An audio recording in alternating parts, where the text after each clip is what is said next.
We had Michael Gove on yesterday from the government, who was categoric that nobody had been offered accommodation up in these northern parts or down in Plymouth or whatever. He was quite sure of that. Well, we've now heard from people right on the ground that that's exactly what's been going on, and it's a complete disgrace. Well, can I just say that Michael Gove visited on Sunday.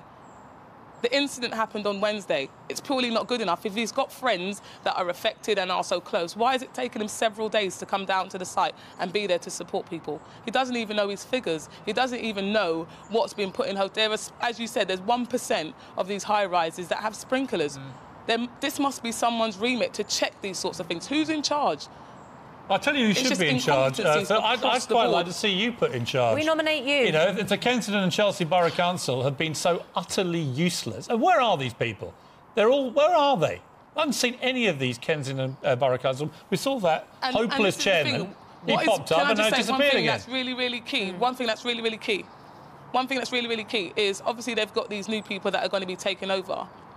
We don't want to sugarcoat it. We want to make sure that the people that were there before have questions to answer. Right. We don't want it to be the people that are now at the forefront that are going to get the rough of it. We want to make sure the people who have been asked these questions for several years that have not answered it are trying to put in the media that people are angry and getting irate.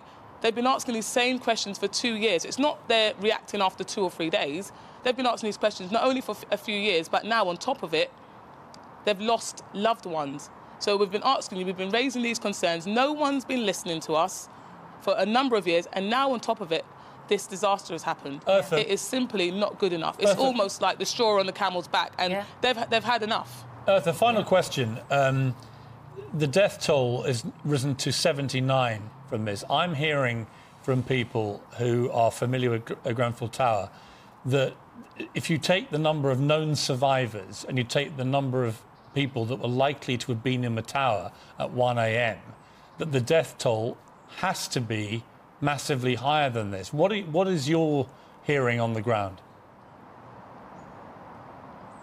If you're asking me in regards to the official number, I can't answer that question. But if we're looking and doing the math statistically, there is no way that the death toll is the figure that's currently being given as 79.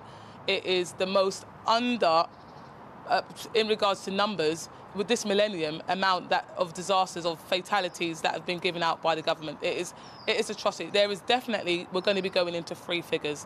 That is without a shadow of a doubt. There are several numbers of people, unfortunately, that have lost their lives in Grenfell Tower, and they're just being slow in regards to giving out that information, and that's adding to part of the frustration from the community. Eartha Pond, listen, thank you so much for joining us. I love the passion, I love the anger, I love the fact you're doing it yourself, you're doing it with the communities. Good on you, and let's stay in touch and see if things improve.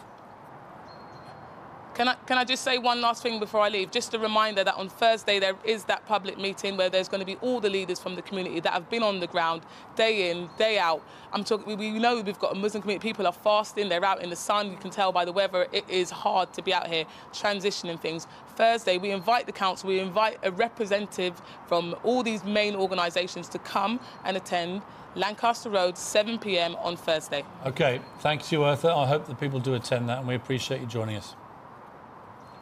And one of the problems they've got, obviously, is just, I think, identifying people that have died because of the horrific circumstances. You've seen the pictures inside, especially the higher floors there. They've just been, you know, incinerated. And to try and identify people in that kind of situation is very, very difficult. So well, I do have sympathy with the police in this. Yeah. You've got the issue of the horrific fire. Separately, you do have this issue of the response, and still, almost a week on, people on the ground saying they do not know who is coordinating, and clearly somebody is, but they just need to be This is a national disaster. The government should be driving this. We had a government minister on yesterday who had no idea how many of these tower blocks have sprinkler systems. He had no idea that people were being offered accommodation up north or down in Plymouth, as it turns out, and being told take it or leave it. Well, the Downing Street say that it's categorically false that people are being made these offers. Well, then Downing Street is categorically lying. So stop lying, start telling the truth. I mean, this is absolutely ridiculous situation. There is definitely a communication issue, because on the ground, that's what they're hearing. They're lying.